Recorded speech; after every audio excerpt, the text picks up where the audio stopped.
Yeah, so you haven't had to rely in Wales on bringing in military personnel, or indeed, I think, as they've done elsewhere in England, declare these critical incidents where things really are getting a bit tight.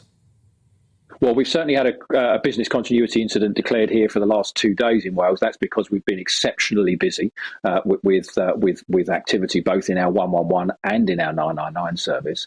But you're right, we haven't got assistance from the military with us assisting us responding to patients today. That's simply because our trade unions have been very clear with us that they wouldn't support those staff remaining at work, working alongside personnel from the Ministry of Defence.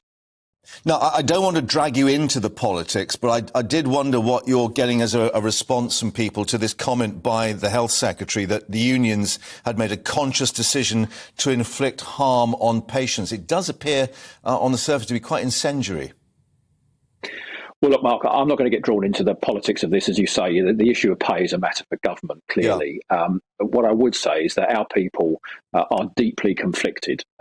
Many of them are deeply conflicted about the choices that they face. Their workplace environment has been very difficult for many months now, and they are deeply frustrated about the inability to provide the great care that they joined the organisation and the service to deliver, simply because of pressure right across urgent and emergency care, meaning we've got delays in handing over patients and ultimately delays in responding in the community. So our registered healthcare professionals and our staff in our contact centres are wanting to do the right thing, but in many occasions that they're prohibited or inhibited from doing that because of pressure elsewhere.